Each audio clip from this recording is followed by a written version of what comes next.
twongeye kubasuhuza inshuti bakunzi mukurikira ibiganiro by'Umurunga TV. Twizere yuko mukomeje kugubwa neza aho muherereye hose mu gihugu cy'u Rwanda ndetse n'abari mu bihugu bigiye bitandukanye, by'umwihariko ibihugu bihana imbibi n'igihugu cy'u Rwanda. Akani kakanya keza rero aho tuba dufite umutumirwa utuganiriza ku ijambo ry'Imana, ku buhamya cyangwa se ku mpano zigiye zitandukanye muri rusange.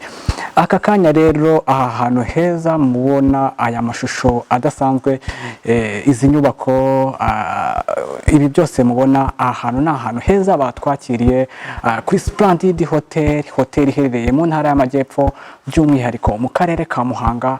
Aha niho ushobora kuza gufata amafunguro yawe, icyo kurya, icyo kunywa, ndetse ni ahantu heza cyane ushobora kuba wahasanga ibikorwa by'imyidagaduro bigiye bitandukanye nka pisine, koga ndetse n'ibindi bigiye bitandukanye. Tubahaye ikaze rero, nugera i Muhanga duhamagare kuri iyo nimero ubona hafi muri comment, hanyuma tukuyobore kuri Splendid Hotel nziza cyane ijyanye n'igihe. Hagati aho dufite umutumirwa wacu, reka dutangire tumwakira, atangira twibwira ndetse atugezeho n'ubutumwa Imana yamushize ku mutima. Karibu umutumirwa. Amazina yanjye nitwa Hategekimana Innocent, ndi umupapa shashakanguhe. Itorero nsengeramo ni itorero rya Zion Temple. Umurimo nkoreramo ni umurimo w'abinginzi, ariko hagati aho nkaba n'umuvugabutumwa. Niyo mpamvu rero ngira ngo twige ku ijambo rivuga ngo nta jambo Imana ivuga ngo rihere, kuko ijambo ryose Imana yavuze irarisohoza. Imana yabwiye umugabo witwa Yeremiya, aramubwira ngo ese wabonye uburyo ndindi ijambo ryanjye kugeza ndisohoye? Tubibona mu gice cya mbere cya Yeremiya umurongo wa 12. Imana yongeye ibwira Mariya ubwo ashidikanya ko azabyara Kristo, imutumyeho marayika wayo, iramubwira ngo ese udarigiye kuzabyara umwana w'umuhungu, azitwa Kristo, niwe uzacungura abantu bo ku isi. Mariya atajya gushidikanya. Nibwo marayika yamubwiye ngo ese hari ikinanira, nta jambo Imana ijya ivuga ngo rihere, niko yamubwiye. Hari n'undi muntu washidikanyije witwaga Aburahamu, ubwo Imana yamugenderaga imubwira ngo agiye kuzabyara umwana w'umuhungu, yarashidikanyije abona ageze mu zabukuru afite imyaka 100. Afata se umwana ntabyaye ndi umusore, ubwo Imana yangenderaga afite imyaka 75, none nkaba ngeze mu 100, ibyo birashoboka? Nibwo Sara yasekaga. None Imana yavuga ngo ese hari kinanira Imana mu gihe cyashyizweho? Ibyo bintu ndagira ngo tubisobanukirwe ko nta kintu kijya kinanira Imana mu gihe cyayo. Imana imenya n'ibitari byaba, kuko niyo yaremye ibi byose turiho. Ibyo mubona byose bidukikije ni Imana yabiremye. Bibiliya itwereka ko Imana yaremye isi n'ibirimo byose n'abantu bayituyemo. Niyo mpamvu rero tugomba gusobanukirwa uburyo Imana yateguye plan yayo, uburyo tuzabana nayo, uburyo hazabaho n'imperuka cyangwa se iherezo ry'ibihe byose, cyangwa se uburyo tuzabana n'Imana ubuziraherezo. Imana ibaho umugisha. Murakoze cyane. Iyo tubonye, nifuje ko twaganira ku gitabo cyitwa Daniyeli ndetse n'Ibyahishuwe, kuko ni igitabo gikomeye abantu benshi batajya bakunda kwigaho cyangwa se ngo basomeho. Kenshi tusanga tuvuga Daniyeli, tuvuga bari abahungu bitwa ba Saduraka, ba Meshaki, ba Abedinego, uburyo bagiye batangwa mu itana ry'umuriro, uburyo ba Daniyeli baguye mu rwobo rw'intare, tukavuga ngo Mana ya Saduraka, Meshaki, Abedinego ngo turokore tugere gute? Ariko ni Imana yacu. Icyo cyari igihe cyabo, natwe turi mu gihe cyacu. Turagira rero tusobanukirwe neza uburyo Imana yateguye plan yayo, y'uburyo isi izarangira, y'uburyo tuzabana n'Imana ubuziraherezo. Igitabo cya Daniyeli cyabayeho mbere ya Kristo. Bavuga ko batwaye ubunyago mu mwaka wa 606 mbere ko Kristo aza hano ku isi, baza kujyanwa mu gihugu cy'i Babuloni. Ariko hagati aho Imana yarabwiye umuntu witwa Hezekiya, yerekanye ibikoresho by'ubwami, yerekanye ubutunzi yari afite. Imana iza kumubwira ngo ibyo byose werekanye kandi bitari ngombwa, umenye ko abantu bawe bazajyanwa mu bunyago bakaba mu gihugu kitari icyabo. Nubwo Hezekiya atageze abiha agaciro, avuga ngo kuko genzi yeraho amahoro, ibyo bindi asa nkaho atabiha agaciro ngo abisengere, atavuga ati Imana watubabariye yenda ko bikazahagarara. Ayo yumvaga ko ubwo azafite amahoro akiriho, ibindi byose bitamureba. Ariko byaje kuba, kuko Imana yacu ni Imana ivuga kandi ikabisohoza. Iyo byaje kuba, baza kubatwaraho ubunyago ubwoko bwa Bisirayeli nibwo Imana yabanje guha isezerano tubyemeranyeho nk'uko dusoma muri Bibiliya. Iyo dusomye Gutegeka kwa 2 ibice 14 bitwereka ko Imana ariyo yatoranyije ubwoko bwa Bisirayeli ikabuturisha andi mahanga yose.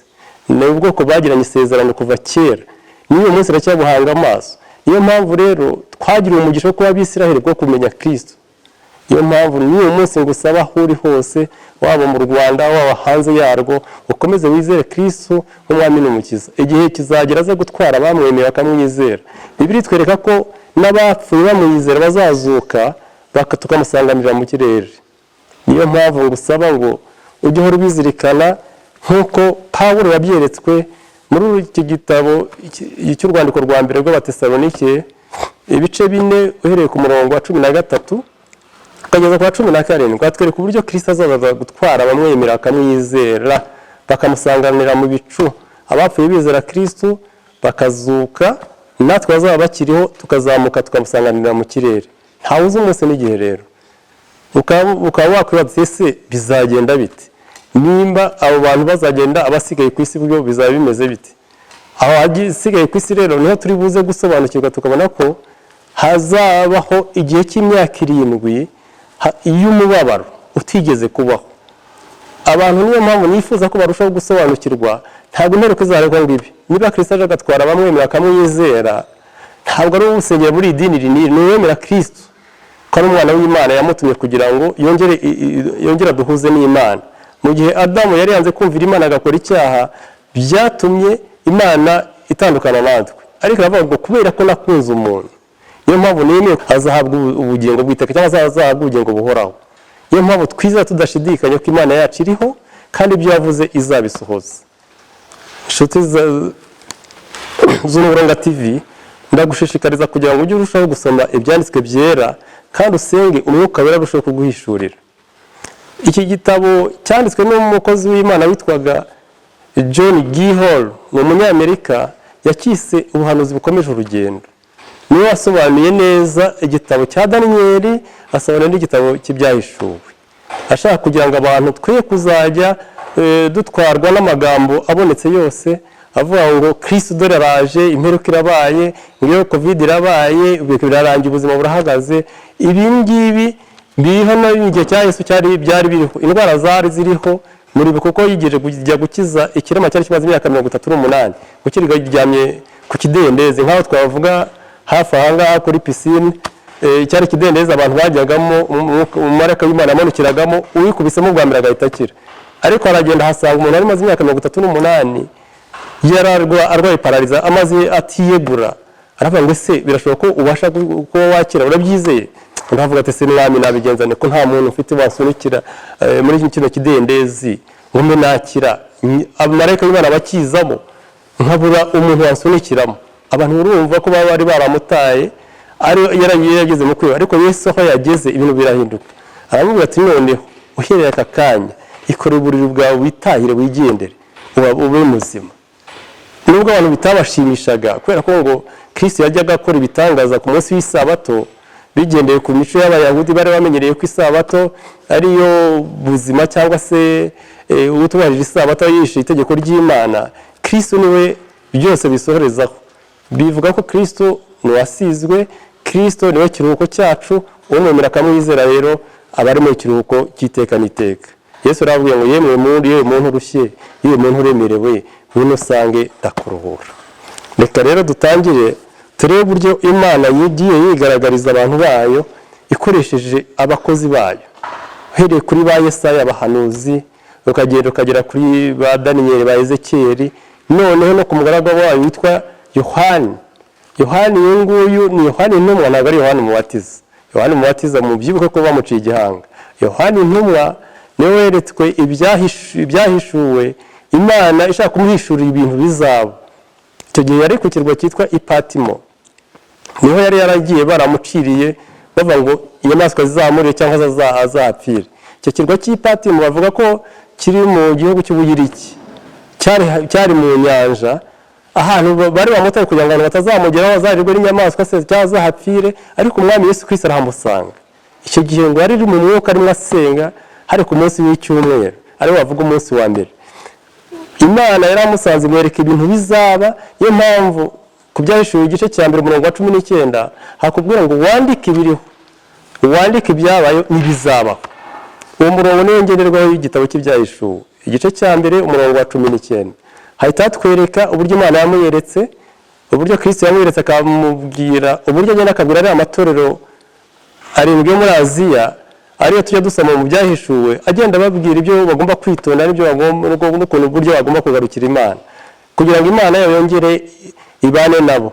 Bakatwereka amatabaza, bakatwereka inyenyeri zirindwi ni abamarayika barindwi bagombaga kuba barinda ayo matora arindwi, amatabaza arindwi, noneho bikaba amatora arindwi yo muri Aziya.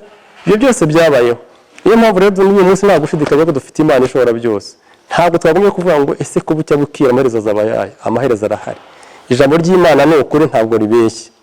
Imana yacu yavuga ngo ndi Imana, ntabwo ndi umwana w'umuntu ngo mbeshye, kandi ibyo yavuze byaze bikunze izabisohoza. Ndagushimiye rero ko tugiye gukomezanya dusoma igitabo cya Daniyeli, tureba uburyo Daniyeli yabayeho n'ibice byagiye bimuranga mu ncamake, kugira ngo nawe kubashyiramo ibintu byinshi ntabwo nabikubwira mu kanya k'iminota cyangwa isaha ngo uhite ubyumva, ariko Imana yacu ni umukozi w'umuhanga. Daniyeli nguyu yabayeho, baza kubatwara bunyago bajyana i Babuloni. Babuloni ni icyo gihugu cya Iraq uyu munsi. Baza kubatwara bunyago kubera ko Imana yari yabivuze igihe cy'Imana cyari cyageze. Nta jambo Imana ivuga ngo rihari, niko iyi titre y'iki kiganiro twayise, kuko Imana ibyo yavuze irabisohoza. Yajya kubwira Abisirayeli iti nyamuneka mumenye ko hazaba umwana uzabyara umwana w'umuhungu kandi azaba ari isugi. Ibyo tubibona mu bice 7 byo kwa Yesaya umurongo wa 14. Azabyara umuhungu muzamwite Emmanuel. Kristo yagiye kugaruka hakubise imyaka 700 na Yesaya yarapfuye.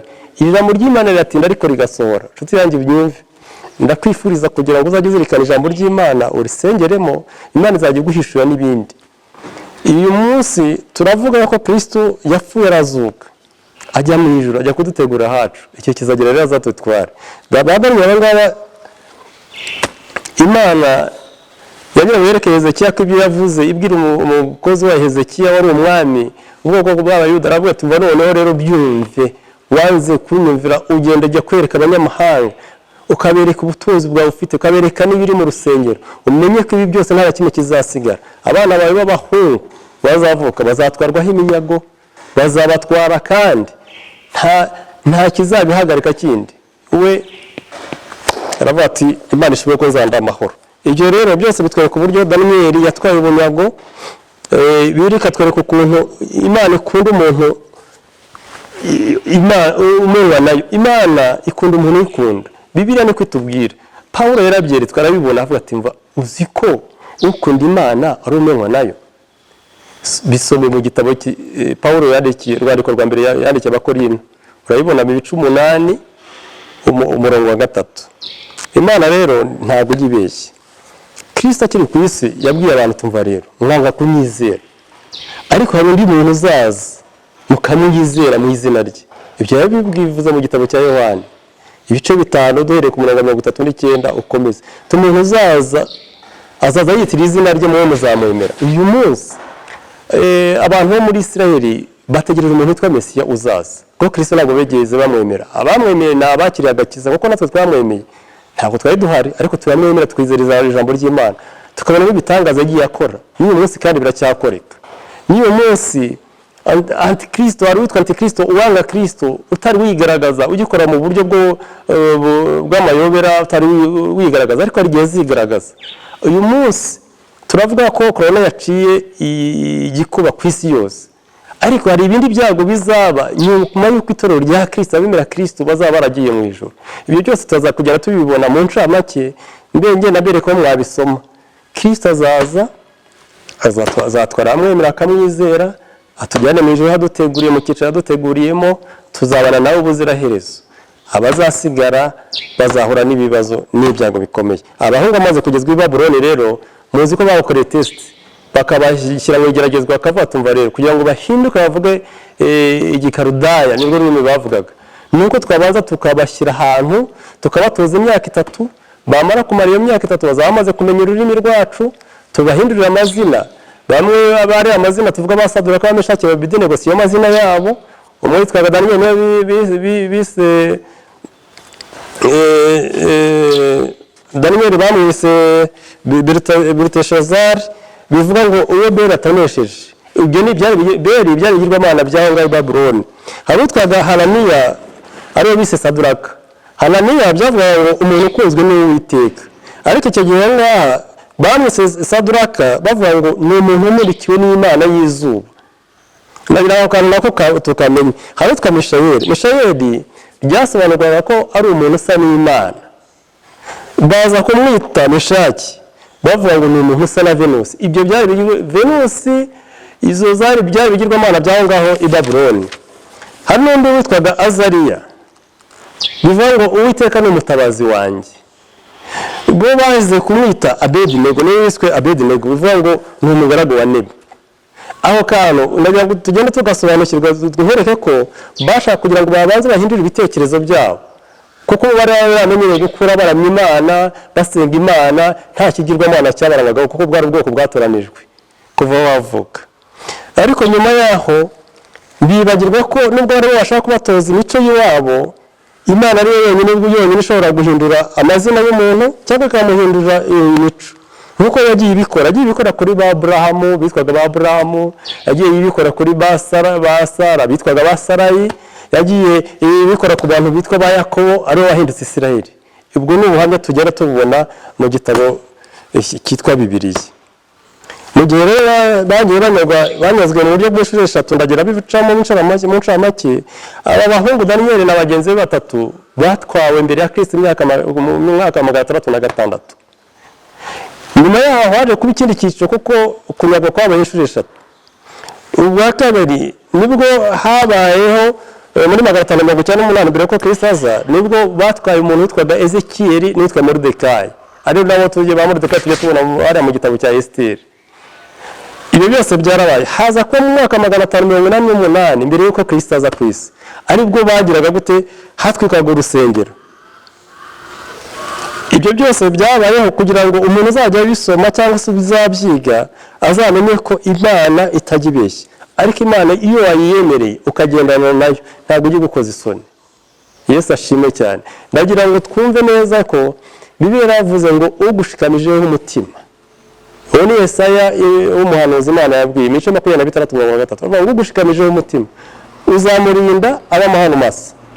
Kubera iki? Kubera ko akwiringira. Aba bahungu rero bakomeje biringira Imana yabo. Wibuke ko bwa mbere bashatse ngo kubaha ibiryo by'ubwami kugira ngo bazajye basa neza muri aya masomo y'imyaka 3 kugira ngo bazamurikirwe umwami basa neza. Ariko baravuze twebwe ntidushobora kurya ibi byo kurya, nta wamenya hari babiterekereje. Reka twebwe tujye twewera amazi, twirira ibishyimbo, uzajya ubone kujya kutumurikira umwami. Wari bashinzwe aravuga ati murajya muzancisha umutwe.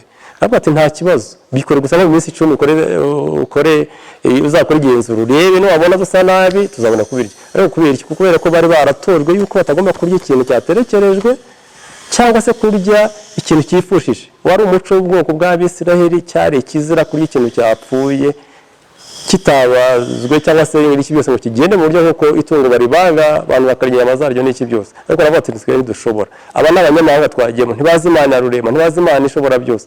Reka twe kwandusha ibyo kurya by'ibwami. Imana ikomeza ibana nabo, Imana irabatonesha. Muribuka ko bagiye imbere y'umwami, umwami igihe yarabakeneye cyo kujya kubamurika, ngo ahubwo baza kurusha ubwenge bw'abanyagihugu bakuba inshuro 10. Bituma Daniel abo umutoni ku mwami ndetse agabirwa ingorane ikomeye ibwami, abo umuntu ukomeye bituma asabira na bagenzi be abahungu twavuze batatu imirimo, ariko babaye ba guverineri cyangwa se babaye abantu bakomeye muri icyo gihugu cy'i Babuloni. Niyo mpamvu bagiye abanyamahanga cyangwa se bene igihugu baje kubagirira amashyari. Baravuga ati none abo bantu baje ari abanyagano, none rero uburyo batonye ku mwami nibo barimo batuyobora, reka tubahindura amayeri. Nibwo batangiye guhimba amayeri. Niyo mpamvu ibyo gitabo cya Daniel ndimo ndagisobanura, ukurikije ko wagisomye bagiye bahimbiye amayeri. Tubeka noneho tubahindura amayeri, tuvuye ko kizaba kimeze nka zahabu, ari we umwami bamushyiramo ko agomba gukora igishushanyo cy'izahabu mu gihugu cy'iwabo. Icyo gihugu, icyo gishushanyo bagiye bagishyira mu kibaya cyitwa Dura. Icyo gishushanyo cyari gifite metero 6 z'ubugari gifite na metero 30 zuhagaze. Urumva ko cyari igishushanyo kinini cyane, ariko cyari mu ishusho y'umwami witwa Nebukadinezari. Niyo mpamvu bavuga ngo bagipfukamire bagisenge. Nibwo Daniel bamushyizeho, bari bamugerageje ngo ariyo mana ye ahantu izamukura, kuko babonaga ko ari umuntu ukomeye. None Daniel avuga ati sinshobora, giye sinshobora kuzajya gusenga igishushanyo niyo wamiki. Senga Imana ishobora byose, Imana izi yandemye, kuko biratubwira ngo tutatwara gusora umuntu yaba mama yari idusobanukiwe. Niyo mpamvu ngusaba kugira ngo wumve ko Imana ari gusobanukiwe, ntabwo uriho kubw'impanuka. Yesu ashimwe cyane. Turiho kubera ko Imana ishaka ko tubaho, kandi Imana ifite ububasha n'ubushobozi bwo kuduhindura amateka. Niyo mpamvu abantu kubera ko bagira icyizere Imana nayo ntabwo yigeze batererana. Nubwo abo bagabo b'i Babuloni bagiye kureguza Daniel ku mwami kugira ngo bakunde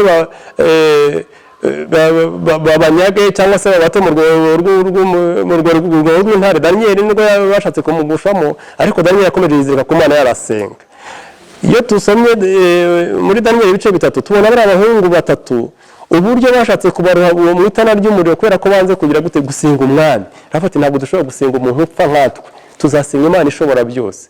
Nibwo abahimbye bareba kuvuga ati mwami rero uzi ko itegeko rya Medi n'Abaperisi rivuga ko umuntu utazasenga utazakurikiza itegeko ryabo bagomba kuzaroha mu itana ry'umuriro. Niyo mpamvu ishyiraho rya tegeko ry'uko utazaramya umwami muri iyi minsi 30 agomba kuzanagwa mu itana rya kumuriro. Abahungu barabyigurukije bavuga ati dushobora twebwe gusenga umuntu, turazasenga Imana ishobora byose. Imana ntabwo yigeze batererana. Bashyizeho iryo tegeko ry'uko bagomba kuzajya bacana itanura rikamara igihe cy'iminsi 7, nyuma y'aho umuntu uzanakuramya umwami bakazamunaga muri iryo tanura.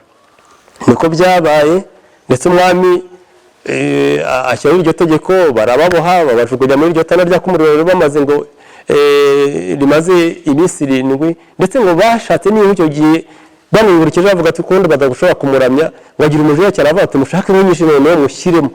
Bibiliya ikatwereka ko ngo abantu babateruye bababoshye ngo bakabajugunya barabasore b'imbaraga, ngo aribo wa muriro wasumiye uragenda barahoma barapfa.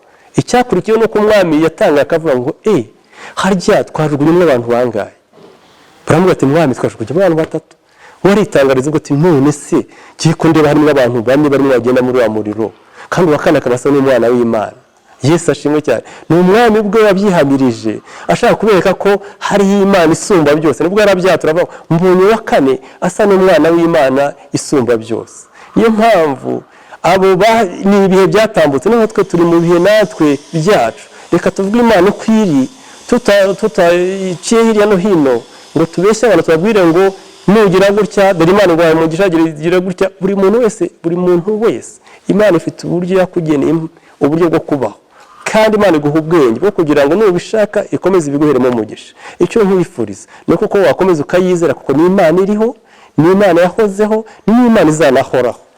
Nkuko hari mu Baheburayo ibice 13 umurongo wa 8 atubwira bivuga ngo ko Kristo yarari niko ari n'uno munsi niko azanahoraho. Imana yacu iriho, wabyemera utabyemera Imana iriho. Ndakwifuriza ko wakomeza ukamenya iyo Mana. Reka turebe uburyo umwami wa nyuma wa Babuloni witwaga Berushaza nawe yashatse kugira ngo yigire muri ugire umuntu ukomeye cyane. Agenda afata bya bikombe byavanywe i Yerusalemu babishyize iwabo mu bubiko. Nebukadinezari icyo gihe cye cyari cyarangiye, aravuga ati none reka mfate ibi bikombe binyweshe by'izahabu hamwe n'abagore banjye hamwe n'amahabara yanjye dukora umunsi mukuru. Icyo gihe yarakoresheje umunsi mukuru, ariko kugira ngo Imana mwereke ko ibintu byabo bidapfa kuvogerwa uko byishakiye, yahise imwereka ikiganza cyandika ku rukuta ngo meni tekel farsin, uvuga ngo ubwami bwawe bushyizweho iherezo. We biramucanga aribaza ibibaye ni ibiki, ngo atagiye guhinda umushyitsi ndetse ngo atangiye no kujegera mu mavi. Nibwo bavuze ati batumije abanyabwenge n'abakonikoni n'abapfumu bose ubwoko bwose bwahi Babuloni. Avuga ati nimuze hajye umuntu usobanura bya bintu byanditse hariya. Nibwo bagiye kureba Daniel, kuko Imana yari yamuhaye impano zo gusobanura inzozi. Nibwo bamusobanura ati mva rero Imana yerekanye ko ubwami bwabukizweho iherezo kubera icyo bayisuzuguye. Ndashaka kukubwira ko nta muntu ugomba kwishyira hejuru y'Imana ngo bibe byamugwa neza. Twongeye twibuke ko uyu witwa Satani, twita Satani, yitwaga Luciferi. Luciferi bivuze ngo ni marayika w'umucyo, yagendaga umurikira Imana mbere y'uko Imana iza niwe agomba kujya imbere. Abamarayika bose bakamwubarira hasi, bigatuma nibyo byatumye yishyira hejuru avuga ngo nanjye nshobora kuba Imana. Ubwo murikira Imana nkayigenda imbere, abamarayika bose bijuru bakubara hasi bakikubita hasi, nanjye numva nashobora kwigira Imana. Niyo mpamvu wumvise ngo habaye akantu k'akaduba cyangwa se k'imyigaragambyo mu ijuru. Imana kuko nta kindi kiri hejuru, ikohereza marayika we akarwana nawe ikamura hano ku isi. Niyo mpamvu nawe afite umujinya avuga ngo sinifuza ko hari umuntu wazabonana n'Imana ngo abane nayo, kubera ko yabaye ibonye ubwiza bw'Imana, yabaye ahantu heza hanejeje. Sinzi ugira umugisha ukagera muri White House, muri iriya nzu ya perezida w'Amerika, ukareba ibihatatse byiza n'ubwiza bwaho, byakunyura bikakunezeza. Nk'abashoboye kujya mu nama z'abakuru b'ibihugu, muba mureba uburyo hateguwe, ukuntu hasa neza, uburyo abantu baba bishimye banezerewe. Noneho tekereza Imana yaremye rero abayobozi bacu batuyobora cyangwa se bayobora isi yose. Mureke twubahe iyo Mana yacu, tuyinezerewe, tuzi ko ibyo yavuze byanze bikunze izagira gute, izabisohoza. Reka dukomeze mbereka ku buryo Imana yagiye yereka umukunda imuhishurira ibintu bizaba. Daniyeli, Imana yamuhishuriye uburyo ubwoko bw'Abisirayeli buzababara. Nibwo yamubwira ngo biriya bihe by'imyaka by'ibyumweru 70. Daniyeli nibwo yafashe igihe avuga ati reka nsenga Imana. Imana yatubabariye igihugu cyacu cya Isirayeli cyo kuzahura n'uriya mubabaro. Nibwo yahise yohereza marayika wayo witwa Gaburiyeli amuzanira ubutumwa ati dore ibi bizagenda gutya, ngo Satani n'abadayimoni bamutangira mu kirere.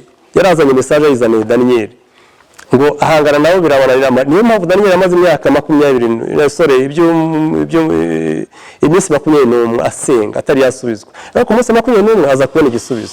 Aravuga Gaburiyeli yisobanura avuga tumva rero mugabo ukundwa cyane, Imana ugisenga yitangira gutera amavu usenga, Imana yose nk'igisubizo ngo nyikuzanire. Ariko hari inzitizi nahuye nazo mu kirere, nta muntu wambaye ashaka kuzifasha kugira ngo zitsinde. Nagiye gutabaza marayika ukomeye witwa Mikayeli, niwe chef d'état major y'Imana, niwe wafashe kuza kurwanya abadayimoni bari bagose kirere kugira ngo ugeze ibisubizo. Imana rero iyo yishimiye nayo ikakwishimira, igenda guhishurira ibizabaho. Niyo mpamvu nshimira Imana nayo kabyara yuko yasobanuye umukozi wayo witwa John G. Hall, umukozi wanditse iki gitabo cyitwa Ubuhanuzi Bukomeje Urugendo cya Daniyeli n'Ibyahishuwe. Uwaba umuzi muba muri Amerika yashaka cyane akareba cyane uyu mugabo witwa John G. Hall, kuko agiye atanga iki gitabo cya Daniyeli n'Ibyahishuwe agisobanura ku maradiyo menshi ndetse no ku mateleviziyo menshi yo hirya no hino muri Amerika. Ndifuza ko wagenda usobanukirwa cyane ko umugambi w'Imana igihe cyawo cyageze usohora. Ba Daniyeli abangaba babayeho, ariko Imana iravuga tumva Daniyeli ntabwo naguhisha, reka noneho nguhishurire ibizaba. Hari igihe kizagera ubwito, ntabwo Imana yigeze muhishura iki gihe twebwe turimo. Twe turi mu gihe cy'ubuntu, turi mu gihe cy'ubuntu bwa Kristo. Imana irashaka ko nta n'umwe yazarimbuka, irashaka ko ubutumwa bwiza bugenda bugakwira hirya no hino. Mwibuke ko Kristo igihe yazukaga yabwiye intumwa zarabwira tumva igihe kirageze, ntabwo twari noneho bwo ku isi no mu ijuru hose, nimugende mubwire amahanga, mubigisha ubutumwa bwiza, mubabwire ko napfuye nkazuka kandi nagiye mu ijuru kubategura hanyu. Noneho abantu bose bazemera muzababatize, kandi bazabatizwe mu izina ry'Imana Data, mu izina ry'Imana Umwana ari we Kristo, no mu izina ry'Umwuka Wera. Icyo gihe kugira ngo bazarusheho kugira gute kubana n'Imana. Imana yacu ni iyera kandi igomba kubana n'abera. Yesu ashimwe cyane. Imana ntabwo ijya ibeshya. Kristo yaravuze ngo nzabana namwe, ibimenyetso bizagera n'abizera ni ibi ngibi, bazajya barambika ibiganza ku barwayi bakire, bazajya birukana abadayimoni mu muntu bagende. Uyu munsi biraba mubibonesha amaso yanyu, kandi niba n'ikintu cyica ntacyo kizabatwara. Benshi bagenda bakunda guhora n'ibibagora bakabaroga, bamwe bagakira, kugira ngo Imana yerekane ubasha n'ubushobozi bwayo. Imana rero yacu irashoboye, kandi ni Imana tutashobora kubonesha amaso tuyibona, ariko twasomye iki gitabo cyitwa ijambo ryayo ryahumetswe nayo cyitwa Bibiliya. Bibiliya yera ni igitabo cyahumetswe n'Imana. Benshi baravuga ngo ntabwo Imana se yavugira umuntu gute? Imana ikorera mu bantu. Uyu munsi tuvuga ijambo byanditswe ahangaha tudaciye ku ruhande. Iyi ni Bibiliya yera, ni ijambo ryahumetswe n'Imana. kubw'ububasha n'ubushobozi bw'Imana tuboneramo ibintu bikomeye, tuboneramo ubwiza bw'Imana. Imana ikatwereka ko izabana natwe kandi ikazatwigereka ku munsi w'Iherezo. Ariko Imana ntatandukiye nagira ngo nkwereke ku buryo Imana yabwiye Daniyeli reka nkwereke rero ibi ngibi by'abisire byazo bikunze ko nabivuze bizabaho, ariko reka ngo uhishurire Daniyeli, hari igihe kizagera haduka umuntu utubaha Imana, udakunda Imana. Uwo muntu azaza yitira ko ari Imana. Ariho hahandi dusoma mu Byahishuwe cyangwa se mu gitabo cya Matayo ibice 24:15 aho Yesu yavuze ngo nyamuneka ubwo muzabona ikizira gihagaze hano hera, nyamuneka ngo umuntu bisa mu byitondere ngo uzakizwe n'amaguru. Icyo gihe Kristo agira ngo abereke ko hari igihe kizabaho antikristo urwanya Kristo uzaba warigize nk'Imana akaza ko ibimenyetso n'ibitangaza. Ibyo ni ibihe bizabaho mu gihe itorero rizaba ryaragiye, kuko itorero niryamara kugenda ntabwo isi izahita ko irangira ngo ishire. Oya, ahubwo hazabaho igihe Imana yateguye cy'imyaka 7 y'umubabaro. Aribwo mwumva ngo hazabaho inzara, hazabaho indwara zidakira, igihugu kizagitera ikindi. Ariho mwumva ngo abantu bazasigara basaba imisozi ngo nibagwire. Ibyo byose byanditse muri Bibiliya cyane cyane mu Byahishuwe. Ndagira nkwereke ko Imana yanabihishuye mu gitabo cya Daniyeli, mwereke uwo muntu munsi yaje. Ari naho yamweretse mu gitabo cya Daniyeli ibice 9:27 uvuga ko ufite Bibiliya hasoma avuga ngo uwo mutware azasezerana na benshi isezerano rikomeye rimara icyumweru kimwe n'ikigera hagati, azabuzanya ibitambo n'amaturo. Umurimbuzi azaza ku ibaba ry'ibizira, maze kugeza ku mperuka yategetswe uburakari buzasandazwa kuri we, kuri uwo murimbuzi. Bishaka kwerekana ko muri iyo myaka 7 Imana yateguye mbere y'uko itorero rigenda, nyuma y'uko itorero rigenda, nyuma y'uko itorero rigenda Imana yarabikoze, yakoze plan yayo. Nkuko nabwiye nk'uko igihugu gikora plan, nk'iki gihugu cyacu cy'u Rwanda turimo bagendaga bavuga ngo vision 2020 ngo abantu bazaba batakigendesha ibirenge, abantu bazaba bari mu mazu atari ibya mbese ibintu byinshi babitubwira. None umunani ubwanye nabyibona amaso ku maso. Twavutse twambara ibizibaho, none tugisigaye twarayivugisha ko kwambara amashiza ugasanga urakeye.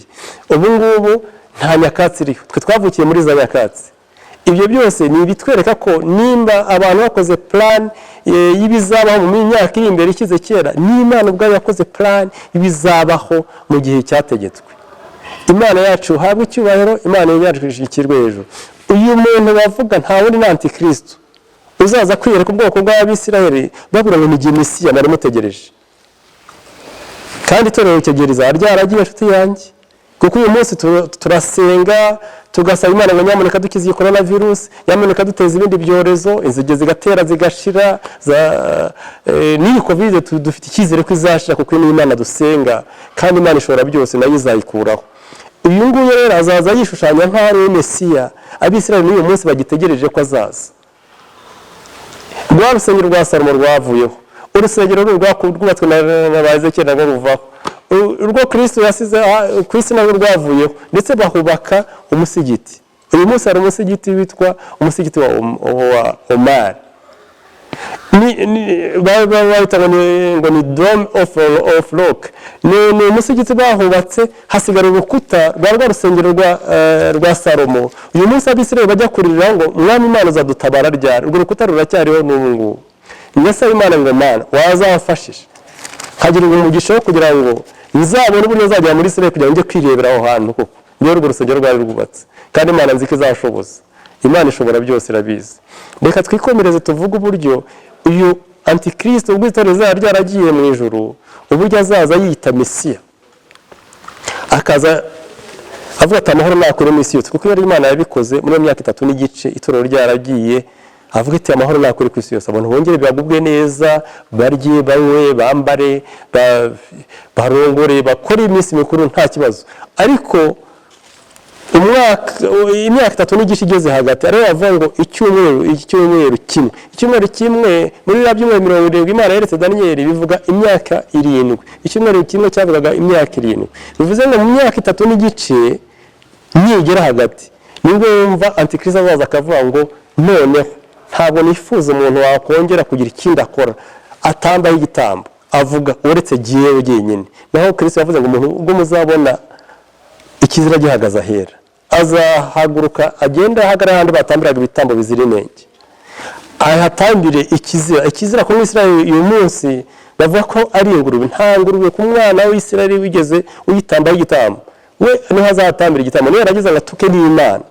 Niyo wumva abantu benshi bazakangarana bakavuga ati cyo ntibishoboka, uriya twajyaga tuvuga ngo niwe Mesiya wacu, amahoro araganje, turamwishimira, none atangiye gusebya Imana yacu yari isi n'ijuru, none arimo aravuga ngo nitube ariwe dusenga gusa, niwe tube ariwe tuyoboka. Abantu nibwo bazatangira bumve ngo bakizwe n'amaguru. Ariko kandi Kristo yavuze ngo nyamuneka ndabasabye, icyo gihe ntikizaba ari igihe cy'imbeho, ahubwo hagwa abagore bazaba bonsa, muzasaba Imana ntikizaba igihe cy'imbeho, ahubwo muzakizwe n'amaguru. Hari aho Imana yabateguriye muzahongera. Niyo mpamvu Bibiliya iyo ukomeje ukayisoma ikwereka uburyo Imana izatabara bari abantu 144 batashyizweho ikimenyetso na Antikristo, ahubwo bashyizweho ikimenyetso n'Imana, bazatabarwa batari bapfa. Benshi muri icyo gihe cy'umubabaro uzabaho nyuma y'iyo myaka 3 n'igice, kuko hazabaho imyaka 3 n'igice izakurikira, n'iyo myaka izaba ikomeye cyane. Numva ngo hazabaho uburwayi budasobanutse, abantu barwara ibisebe bidakira, inzara zigatera, intambara zikabaho, abantu bagasigara bifuza urupfu bakarushaka bakarubura. Niho umva Antikristo azatangira gutoteza abantu banze kumwemera no kumwizera. Umva ngo abantu bazakerezwa n'inkero ku buryo bazakizwa n'amaraso yabo. Aho ngaho Imana rero ikatwereka uburyo izohereza abakozi bayo. Izohereza abakozi bayo tubibona mu bice 11 by'Ibyahishuwe.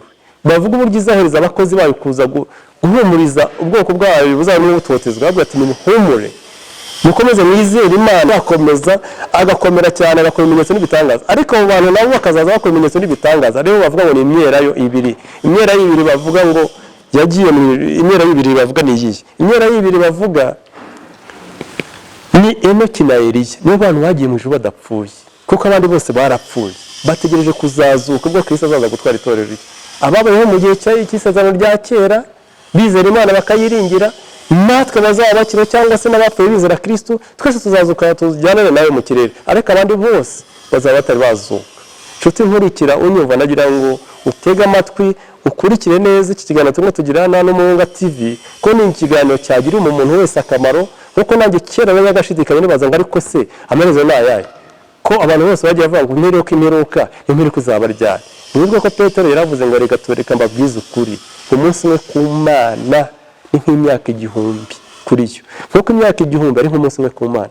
Ku gihe Imana yagennye nta kibazo, nta kuvuga ngo ni kera cyangwa ni vuba, kuko Imana niyo nyiribihe. Yesu nashimwe.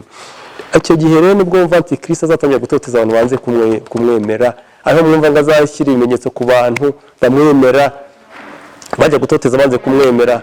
Ariho mwumva wa mubare bavuga ngo 666 uzashyirwa mu kiganza cy'iburyo no mu ruhanga, abo n'abazabemera Antikristo. Ariko ab'Imana yatoranije bazaba barashyizweho ikimenyetso itorero rikimara kugenda, bari 144. Ndagira ngo tuze kubisobanukirwa ko Kristo azaza inshuro ebyiri nk'uko nabitangiye mbivuga. Kristo bwa mbere azaza ari mu kirere asanganira abamwemeye kera barapfuye bakazuka, n'abazaba bakiriho tukamusanganira mu bice tujya naduteguriye.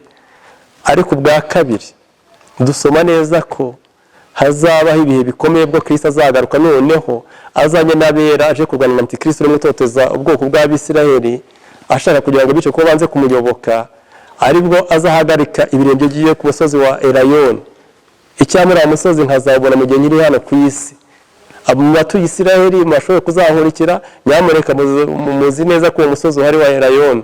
Bibiliya twereka ko Kristo akimara kwashinga ibirenge umusozi asadukamo kabiri. Iyo dusomye Zakariya ibice 14 tugahera ku murongo wa 1 no wa 5, hatwereka uburyo Kristo azaza akashinga ibirenge, umusozi ugatabukamo kabiri aje gutabara abatotezwa bose. Ibice 19 by'Ibyahishuwe batwereka uburyo azaza agafata Antikristo n'abayoboke n'ingabo ze zarimo zirwanya zitoteza abo banze kumuyoboka, akamufata akamuboha, akamushyira ahantu hitwa mu muriro n'amazuku, mu udashira n'amazuku, ahantu hazahora haka umuriro iteka n'iteka, akabajugunyamo. Bibiliya ikatwereka ko Shitani yamuhaga imbaraga. Iyo tugeze mu bice 20 tutatwarenga icyo gice cya 19 cy'Ibyahishuwe, hatwereka ko ari bwo impano y'Imana izava ngo yemwe banyamaswa mwe namwe babisiga mu muze mujye kurya imirambo y'abami n'abatwari n'abantu bakomeye ku isi, kubera ko icyo gihe Kristo n'ingabo ze zazarwanyije Antikristo n'ingabo ze babatsinze. Uwo azafatwa mpiri ajugunywe mu rutazima n'amazuko, ahantu azahora abazwa iteka n'iteka. Yesu nashimwe. Ibyo ndagira ngo bitwubake. Wasoma ibice 20 bikatwereka uburyo shitani yahaga imbaraga Antikristo, wamwongeraga imbaraga. Antikristo azaba asa n'umuntu, ntabwo azaba ari umwuka nk'uko tubivuga gutya. Icyo gihe nibwo azafatwa mpiri nawe, none abohwe afungirwe ikuzimu. Bibiri katubwira ko ngo mu gihe icyo gihe hazahita hakurikiraho imyaka 1000. Ariko nagira ku myaka 1000 nagira ngo dusubire inyuma gatoya duse nkaho tuvuga kuri cya gice cya 11 cy'Ibyahishuwe kitwereka uburyo Kristo mbere y'iminsi 3 n'igice atari yashinga ibirenge byo ku musozi wa Elayono. Abo bagabo b'Imana barimo bavuga ubutumwa no ku isi ari bo Enoke na Eliya, kuko bagiye mu ijuru badafere bazagaruka kuvuga ubutumwa bwiza, bavuga uburyo Kristo n'Imana tugomba kuyubaha kandi tukazabana nayo Iherezo. Iminsi 3 n'igice Kristo atari yashinga ibirenge kuri uwo musozi wa Elayono, nubwo Antikristo azabona imbaraga zo kubanesha cyangwa kubatsinda kabica. Tuze kubisoma muri ibyo bice 11 duhere ku murongo wa 7 dukomeze. Nubwo azarambika imirambo yabo ku gasozi akavuga ati nimuze murebe abandi bakora ibimenyetso n'ibitangaza babona abakozi b'Imana. Nimurenge imirambo yabo singiyise. Amateleviziyo yo ku isi yose akagenda abibona. Abantu bose nibwo ngo bazoherezanya amakado bishimye bavuga ati babandi twabatsinze twanesheje. Ariko ku munsi Kristo azashinga ibirenge byo ku musozi wa Elayono, ngiyo imirambo uko ari 2 bazajya kubona bone irongeye irazutse. Yongirwe yavuga ati nimuze hano tubane na twanga. Abantu nubwo bazatangira kugira ubwoba bagatitira. Bivuga ko ngo benshi cyane bazaba barimo bareba izo za televiziyo n'ibitangaza bimwe bibera hariya muri Israel, ariko bazahindukira bagakizwa. Icyo gihe uko tubivuze ko abo bagabo bazahita bahaguruka bakabona ari bazima, abantu bagakangarana, abantu bagahita bavuga ati turabibonye koko babantu barabakozi b'Imana, nibo bazavuga ati Imana tubarudukiza n'iki byose. Abo ngabo bose bazahindukira bavuga ati Kristo ni umwami, Kristo ni umukiza, Imana yaciriyeho kandi yahozeho. None ibitangaza bikoreke isi yose bibone, abantu bavuga n'abatari bamenye Imana bavuga ati ni uko Imana iriho, Imana ishobora byose, abantu barusheho kwakira agakiza nk'uko natwe twagira umugisha wo kukakira. Icyo gihe kirahari cyaragenwe. Niyo mpamvu Bibiliya itwereka ko Imana yanze guhisha Daniel, amubwira ngo rero Daniel mugara gukundwa cyane. Mu bice 10 hari ibice 12 wenda nkubwire ko iyaba icyo gihe kitaragerwa cy'Imana yo kugira ngo abantu be kurimbuka, nta muntu n'umwe ari kuzasigara. Ariko hahirwa ibice 12 bya Daniel ku murongo wa 11 kugeza ku 12 avuga ngo hereye igihe igitambo gihoraho kizakurwaho, cya kindi Antikristo nabwiye ko azakuraho, ngo bagashyiraho ikizira cy'umurimbuzi, hazabaho iminsi 1290. Ngo hahirwa uzategereza akageza ku minsi 1335. Ndagira ngo usabe umuntu uzi ufite imibare cyangwa ufite akamashini bari ibice 12 avuga ngo hazahirwa uzategereza akageza ku minsi 1335. Uyigabanye urasanga ari imyaka 3 n'igice. Iyo ni imyaka 3 n'igice y'umubano ukomeye cyane, handi Kristo azabazaje gutabara. Imana rero yahishuye Daniel imwereka ibizabaho ku iherezo ry'ubuzima bwiza. Ariko ntabwo bivuze ko imperuka izaheruka ngo ibi, ko Kristo namara gutsinda Antikristo amaze kumwohereza mu muriro utazima, agafata mpiri Satani amuhaga imbaraga akamuhera kuzimu. Icyo gihe haribwo hazabaho umudendezo, none kuri iyi si turiho hakabaho imyaka 1000 y'umunezero. Abantu bakishima, abantu bakanezerwa, bakabana na Kristo. Twebwe bazaba mu gihugu tuzaba tuza kenshi tuje kubwira abatuye isi, tubabwira ngo mukomeze mwizere Imana, mukomeze mwizere Kristo, kuko niyo Imana ishobora byose, niyo Imana ihoraho. Umudendezo ube kuko nta shitani uzabonimo uteza abantu mwiryane cyangwa ngo bangane. Nta nzangano ziriho muri iyo myaka 1000. Ariho benshi bitwa abahamya ba Yehova bagarukira bakumva ko ari umudendezo tuzagarukiramo gusa. Ntabwo ariko bimeze. Nyuma y'iyo myaka 1000 nibwo Imana itwereka ko izaza gucira imanza abazima n'abazaba barapfuye muri icyo gihe. Nyuma y'imyaka 1000 biri twereka ko shitani azahorwa by'akanya gato. Namara kuhorwa by'akanya gatoya, none azaza akora ibimenyetso n'ibitangaza aze ku isi, yerekana ibimenyetso bitangaza kubera ko abantu benshi muri icyo gihe cy'imyaka 1000 n'amahoro bari barageze babona nta n'ikintu babona ibimenyetso n'ibitangaza byinshi bikoretse bavuge bati nta wundi tugomba kuyoboka uretse uyu nguyu nubwo bumva ngo bazamuyoboka ameze nk'umusenyi wo ku nyanja bazaba ari benshi cyane niyo navuga ati nimuze tumbereke abandi babwira ngo bagiye mu ijuru tujye kubagota tubatsimbeho baze bagote amahema y'abera niko biri tubwira none nubwo umujinya w'Imana uzamanuka ngo umeze nk'umuriro none itutsemba zanga zari zimaze kugota amahema y'abera none Satani abahita afatwa mpiri ahita asanga antikristo hariya mu rutazima ariho Imana izana mu bice 20 kuva ku murongo wa 14 na 5 gutyo Ibyahishuwe ibice 20 hatwereka uburyo Imana izacira imanza bo n'abazabarishwe n'amazi abazabarishwe n'urupfu rusanzwe abazabarishwe n'inyamaswa bose bazi imbere y'intebe y'Imana gucirwa imanza buri muntu wese ashirwa urubanza rw'ibyo yakoze abo Imana izabona ko banditse mu gitabo cy'ubugingo ari batwebwe n'abandi bazarokoka muri gihe cy'umubabaro abwiye ngo nimwebwe nimukomeze iburyo bwanjye noneho abapfuye kuva ku bwa Adamu gukomeza muri icyo gihe noneho abwiye ati mwebwe mwaze kuyoboka amategeko y'icyo gihe mwaze kuyoboka ubutumwa bwiza nimusange shobuja hariya mu rutazima ibice 21 Ibyahishuwe bikatwereka ngo Imana izahanagura amarira yose twarize ku maso yacu izaba Imana yacu natwe izatwishimira ariko yabwiraga Yohana avuga ibyo bintu byandike niko kuri nzanagura amarira ku maso yabo bazahinduka abana banjye nzaba Imana yabo Imana yacu izaba Imana yacu n'utubirebesha amaso ku maso mu gihe nta muntu ugeze yirebesha amaso na Mose yasabye Imana ngo bazambaruka nyereka twemeye kuzaba numva ijwi ryawe Imana yabwiye ngo mva nta muntu ugeze mbona ugeze abaho icyakora kubera ko ngukunda uri inshuti yanjye nzakwereka nzagucaho uzabura ahantu mu rutare nzagucaho uzabona gusa mu bitugu byanjye ntabwo uzageze numbona amaso ku maso ariko Imana ishimwe kuko yaduhishuye noneho ntabwo bikiri ibyahishwe yaduhishuye ko izaba Imana yacu ibice 21 niko yatubwira tuzabibona amaso ku maso kandi Bibiliya ikatubwira ko noneho nta joro rizongera kubaho hazahoraho umucyo kandi sinazuba nta kwezi ahubwo Imana yacu nizagera gute nizagera ritumurikira twagera mu bice 22 rero katwereka ko tuzabana Imana n'Imana ubuziraherezo Imana yacu ikongera ikadusubiza muri ya ideni twatakaje tukarushaho kukwiberaho mu buryo twiriye imbuto z'Imana yateguye tubana nayo ubuziraherezo mu nyanja y'Ibiranga kubwira ni mu bwiza bw'Imana tuzaba turimo dutemberamo ikabana natwe katwishimira icyo nkifuriza nk'inshuti y'Imana yamenye Imana nuko wasoma neza ugasobanukirwa ugasaba Imana ikakwiyereka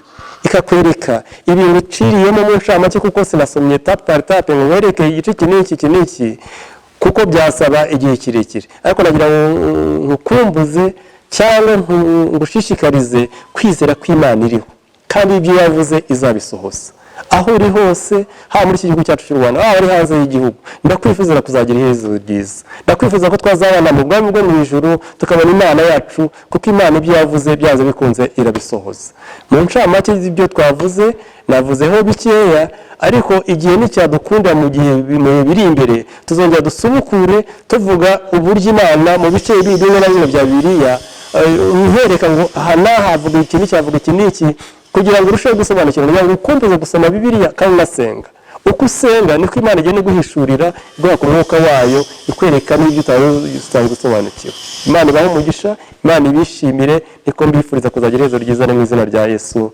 amen.